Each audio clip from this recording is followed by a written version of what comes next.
নমস্কার বন্ধুরা, কেমন আছেন? আশা করি সবাই ভালো আছেন। গণেশ বেবি রেসিপিতে সবাইকে অনেক অনেক স্বাগত। আর আজকে বানাবো কচি লাউয়ের রিং চপ রেসিপি। আর কেমন করে বানাই প্রথম থেকে লাস্ট পর্যন্ত দেখতে থাকুন, আর দেরি না করে ঝটপট করে বানিয়ে ফেলুন। দেখুন বন্ধুরা, একদম কচি কচি লাউ নাও, এটাকে আমি রিং পিস করে কেটে নেব। প্রথমে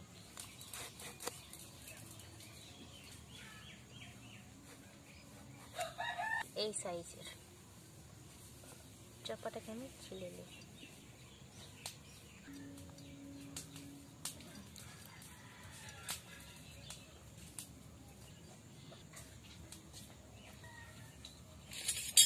লাউয়ের চপা ছিলা হয়ে গেছে। এবারে আমি একটা চামচ দিয়ে ভিতরের সাদা অংশটাকে আমি বের করে নেব।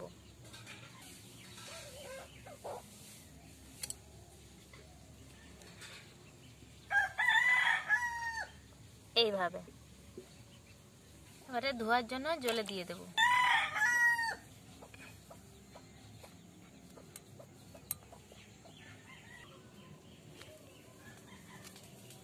এইভাবেই সবগুলো আমি কেটে নেব। দেখুন বন্ধুরা, লাউগুলো আমার একদম কাটা হয়ে গেছে, একদম রিংয়ের মতন। দেখো, এবারে আমি এটাকে ভালো করে ধুয়ে জল ঝরিয়ে রেখে নেব। মনে হচ্ছে হাতের বালাগুলো হাতে পড়লে মনে হয়েই যাবে মনে হয় আমার হাতে। জলটা কেন ঝরাতে হবে, কেন কি লাউতে অটোমেটিক তার জল থাকে, তাই জন্য আমি একটু জল ঝরিয়ে নেব। ততক্ষণকে আলুর পুরটা বানিয়ে নিই। দেখুন বন্ধুরা, এবারে আমি কড়াই বসিয়ে কড়াইতে আমি আলুর পুরটা বানিয়ে নেব। কড়াইতে সরষের তেল দিয়ে দিয়েছি। এবারে কেটে রাখা একটা পেঁয়াজ দিয়ে দেব। পেঁয়াজটাকে একটু ভাজা ভাজা করে নেব। আজকে আর আপনাদেরকে আলু সিদ্ধটা দেখালাম না, কেন কি আলুটা আমি সিদ্ধ করে নিয়েছিলাম আগে ভাতের সাথে, যাতে আমার তাড়াতাড়ি হয়ে যায়। কেন কি এখন বাড়িতে ধান কাটা শুরু হয়ে গেছে না, এখন আর এত হাতের সময় নেই, ঝটপট করে আমাকে বানিয়ে নিতে হবে। লাল লাল পেঁয়াজটাকে আমি ভেজে নিই, তারপরে আদা রসুন বেটে রেখেছি দিয়ে দেব। পেঁয়াজটা আমার ভালো করে ভাজা ভাজা হয়ে গেছে। এবারে আদা রসুন বাটাটা দিয়ে দিচ্ছি, ওটাকেও ভালো করে ভেজে নেব। আজকে কিন্তু অনেক সকাল সকাল ভিডিওটা বানাচ্ছি, এখন কিন্তু মোটে 8:30 বাজে। মশলাটা আমার ভাজা ভাজা হয়ে গেছে। এবার সিদ্ধ করে রাখা আলু হাতে ভেঙে ভেঙে দিয়ে দেব।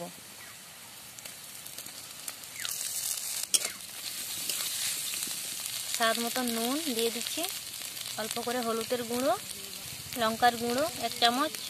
এবারে ভালো করে সব কিছু একসাথে নাড়াচাড়া করে নেব।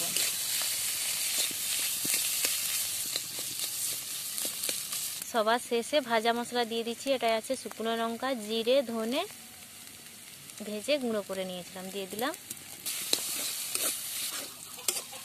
দেখুন বন্ধুরা, আলুর পুরের থেকে তেলটা ছেড়ে গেছে। দেখুন সুন্দরভাবে আমার আলু পুর হয়ে গেছে। এবারে আমি এটাকে নামিয়ে নেব। এখানে একটা বাটি নিয়ে নিয়েছি, বাটির মধ্যে আমি বেসনের ব্যাটারটা বানিয়ে নেওয়ার জন্য বেসনটা নিয়ে নিচ্ছি। কালো জিরা, লঙ্কার গুঁড়ো, হলুদের গুঁড়ো, সামান্য নুন। এবারে ভালো করে বেসনের ব্যাটারটা একটা বানিয়ে নেব। জল,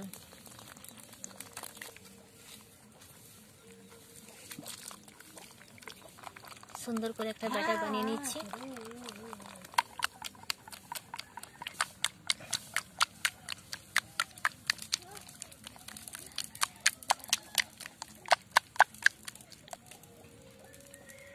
দেখুন কিভাবে বানিয়েছি, খুব মোটাও না আর খুব পাতলাও না, ঠিক এইভাবে। বেসনের ব্যাটারটা তো হয়ে গেছে। এবারে কড়া বসিয়ে সাদা তেল দিয়ে দিয়েছি। সাদা তেলটা গরম হতে থাকুক, ততক্ষণকে আমি লাউয়ের পুরটা দিয়ে চপটা বানিয়ে ফেলি। এদিকে আলুর পুরটাও ঠান্ডা হয়ে গেছে, খুব সুন্দর। আমার কাছে ধনেপাতা নেই, তাই জন্য আমি আজকে আলুর চপটায় আমি ধনেপাতাটা দিতে পারছি না। আপনাদের কাছে যদি থাকে অবশ্যই দিন, ভালো লাগবে। সবাই জানেন যে ধনেপাতার সেন্টটা কতটা সুন্দর লাগে। এবারে লাউয়ের রিংটায় আমি আলুর পুর দিয়ে দিচ্ছি, ঠিক এইভাবে। দেখুন বন্ধুরা, এক পাশে আমি দিয়ে দিচ্ছি, কিন্তু দু সাইডেই দেখুন কতটা সুন্দর হয়েছে দেখতে। এবারে বেসনের ব্যাটারের মধ্যে আমি দিয়ে দিচ্ছি।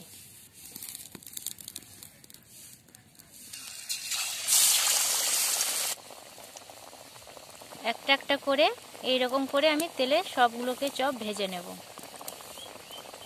হালকা হালকা আঁচে লাল লাল করে ভেজে নিতে হবে, কেন কি লাউটা কাঁচা তো সিদ্ধ হতে একটু টাইম লাগবে, তাই জন্য আস্তে আস্তে করে ভেজে নিতে হবে। এক পাশে হয়ে গেছে, আমি এক পাশে উল্টে নেব এইভাবে।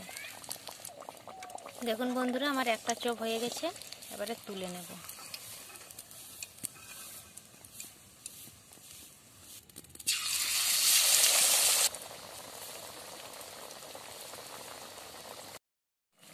দেখুন বন্ধুরা, রিং পিস চপ আমার হয়ে গেল। এটা ভাজা হয়ে গেলে আমার হয়ে গেল, সবগুলো আমি নামিয়ে নেব। এই যে আমার চপ বানানো একদম কমপ্লিট। দেখুন বন্ধুরা, কতটা সুন্দর তো দেখতে লাগছে। তো প্রথমে আমিও কোনোদিনও খাইনি, আজকে লাউয়ের চপটা বানিয়ে খাবো, করেই খেলো আবার। খেয়ে বলবো আপনাদেরকে কেমন হয়েছে। সবগুলো চপ আমি প্লেটের মধ্যে নামিয়ে নিয়েছি। দেখুন কতটা লোভনীয় দেখতে লাগছে আর খেতে কতটা সুন্দর হবে। আগে তো বলেছি বলবো। আর আপনাদেরকে এই রেসিপিটা কেমন লাগলো কচি লাউয়ের রিং পিস চপ, আর আমাকে অবশ্যই কমেন্ট করে জানান। আর ভালো লাগলে ভিডিওটাকে লাইক করে দিন আর বন্ধুদের কাছে অনেক অনেক শেয়ার করে দিন।